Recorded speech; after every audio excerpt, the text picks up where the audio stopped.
And welcome back. So School Ties is a 4-part documentary series in which leading South African experts unpack grooming and sexual abuse of learners at some of South Africa's most prestigious boys' schools. The docuseries, which premiered on Thursday, uncovers the truth behind these violations in schools across the country, the aftermath, and what government, schools and societies are doing to stop the abuse in its tracks. We are now joined in studio by, we're joined by Elle Ooshuizen, who is the producer from Idea Candy. Thank you so much for making time for us this morning. Also joining us in studio is Robyn Wolfson Vorster, who is child protection activist and also contributor to this docuseries. Thank you so much, ladies, for making time for us this morning. Thank you. Thank you. Let's start off here. How did this idea come about? The idea came about when we realized that there were, like, this topic keep on coming up, and people shying away from this topic, you know, and don't touch on it. And then for us at Idea Candy, it's important then to dive deep into this topic and go, like, there's definitely a story to tell, and we need to set the record straight and, you know, let the public know something needs to be done. When you say it kept on coming up, can you give us maybe instances where, like, there's a story that broke here? Little stories that broke, and Robyn wrote some stories, or an article that will, or a news bulletin with a predator, you know, little news bulletins that will happen and that we will see. Yeah, and I think the other thing about this, Robyn, is that a lot of the times when we speak about sexual grooming of children, the image that pops up in our minds is normally a girl child. Yes. But what we realize actually that boy children are also very vulnerable, and sometimes also because of the lack of having the language to say, this has happened to me. Exactly. So often the victimhood of boys is just not acknowledged. And in fact, they're even seen as perpetrators in waiting rather than victims, if they're even believed. And in fact, a lot of times they're disbelieved. There's huge disincentivization for boys to share when they've been sexually abused. Why was it important for you to contribute to this docuseries? You know, I think this is a very hard topic for people to face, and most of us would prefer just not to face it. But it is happening a lot, as Elle mentioned, and I think it's really important that we prime and prepare families for how to respond to it. And also look at preparing schools, because the fact is that schools need to be able to safeguard their children. And they want to do their best, but sometimes they don't have the tools and the equipment in order to keep children safe. I can imagine also, Elle, that there must be trigger warnings all over such a documentary. Yes. Tell us about the process of filming it and also how far wide it extends in terms of the coverage. In filming such a heartbreaking topic, and I mean dealing with the people that was brave enough to share their stories with us, and then our contributors that helped us immensely. It does take an emotional toll, even on a producer and a director, to deal with this content. It is very tough, but it is necessary, and someone needs to tell it. Legal has got a big hand in this topic with us to make sure that everything we say and we uncover is legally, we are allowed to do that. This is just an important topic, you know. We need to empower our schools, our children, our parents with the knowledge so that they know what to do should this incident Was there any specific moment for you, Elle, where you're like, geez, this is so difficult for me? However, I need to push through because there is this vision that we have. And it goes beyond the accolades that would come to Elle's name is attached to this production. But also the horrific stories and getting, I guess, maybe some of the people that you spoke to are now in their adulthood, having to go back to what happened to them while they were children. Yeah, it is hard, hey, especially this one, because it's dealing with kids. It was really tough.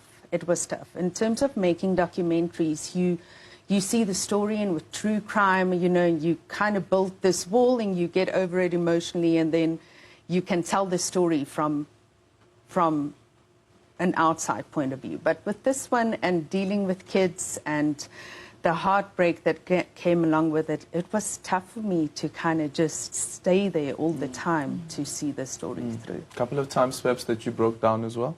Yes, definitely. Can you all imagine? the time. Yeah. All the time, yeah. I can imagine. And Robyn, also when we look at, with the criminal justice system, for instance, when a minor is asked to come and give evidence, testify in a criminal case, and sometimes they are actually the person who's a victim of the crime that has been committed, a sexual violation in these particular cases, we see that they testify in camera because the criminal justice system recognizes something about having the child in a space where lots of questions would be asked and the cross-examination, and sometimes also the type of questions that the defense would ask, which almost makes the child reconsider whether or not it actually happened to them, or maybe how they have contributed to the violation that took place. Speak to us about the difficulty, though, from a production point of view, having to ask the difficult questions with the necessary sensitivity. So I think that's a very important question, because we see a lot of grooming and gaslighting as part of the sexual abuse of especially children at elite schools. So their defenses are broken down slowly and systematically, and often they end up doubting their own reality. And sometimes they even have a really wonderful relationship with the person who becomes their predator. So it's very confusing for children. And now for them to have to retell those stories, and often in the process of the criminal justice system, they have to tell their stories a lot, which is really very traumatizing for children. And under cross-examination, sometimes the questions are very, very harsh. And so in one of the famous cases that's actually covered in the School Ties series, the boys who testified, who were brave enough to testify, were so re-traumatized by the process, because even the judge said, well, we don't believe you, and are you sure, and why didn't you come forward earlier? Really, really traumatic questions for the children involved.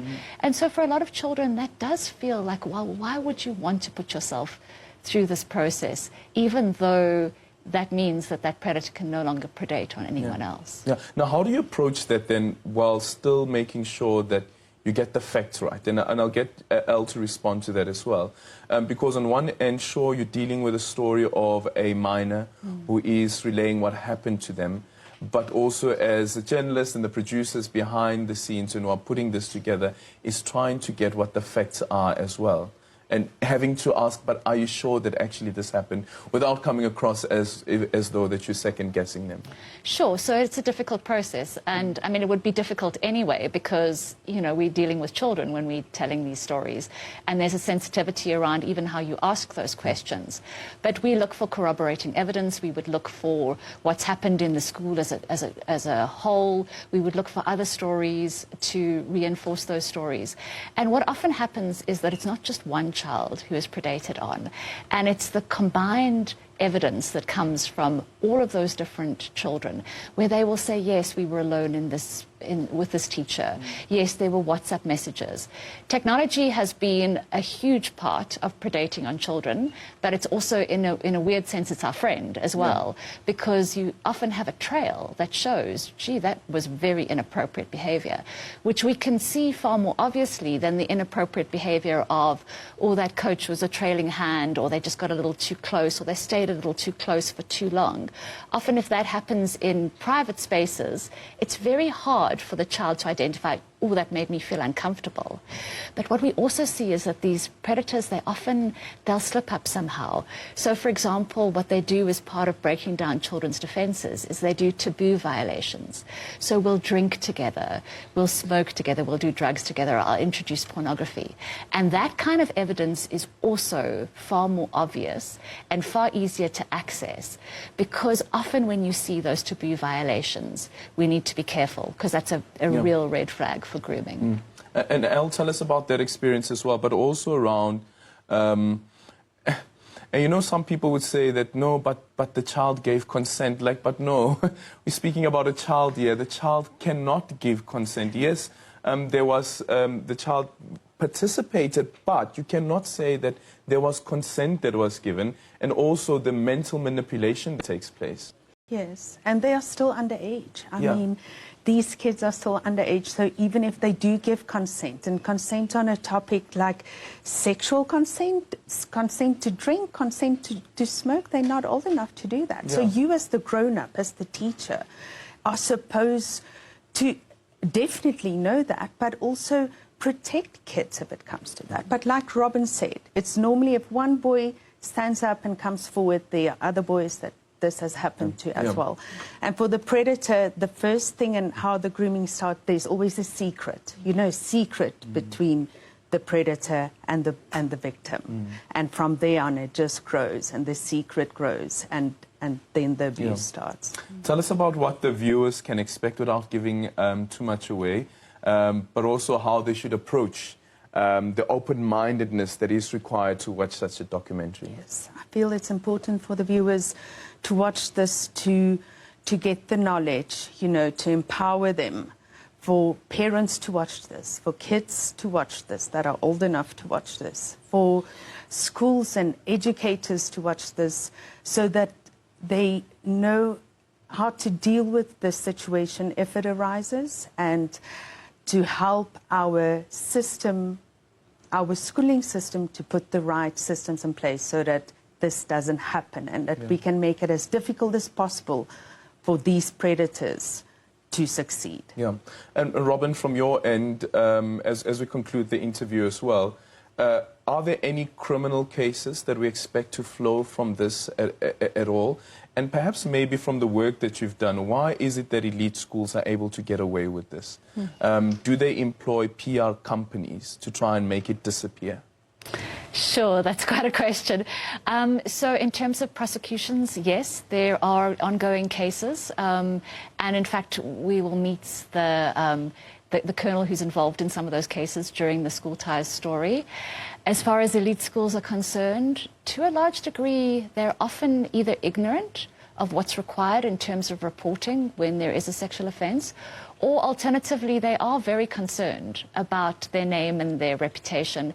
And so what will happen is they'll do an internal investigation, and they will potentially fire that person, which means that they will no longer be at their school, but they'll still be in the system and they'll still be teaching. So one of the things which we draw attention to is the fact that if there is a case like this, you are obligated in terms of the law as a school to report, and it has to be to the SAPS and to the South African Council of Educators, so that there can be an investigation. And whatever you do internally is something that you can decide for yourself. But that has to happen. And so, unfortunately, those schools are self-sealing. But we need to ensure that schools, they put the well-being and the safety of children ahead of their reputation. And oddly, that's the kind of school I would want to send my child to. Yeah, the difficulty of it all, because on one end the school is performing so well, and then on the other end you hear about some of the gruesome stuff that is coming out of school, including the sexual grooming of children. Elle and Robyn, thank you so much for making time for us, and all the best with this docu-series, and let's see how the audience will receive it. Really appreciate your time. That is Elle as well as Robyn. They are behind the School Ties, called School Ties, currently showing on MNET. Yes, it's currently showing on MNET. So just go and look at your program allocations, and perhaps maybe you come across about what time it's playing. It's a 4-part docu-series. It promises to be an interesting one, but also be warned, there are trigger warnings on a show like this. Really appreciate your time, Robyn and Elle. We're going to take you to a quick ad break. When we come back, we continue at the top of the hour.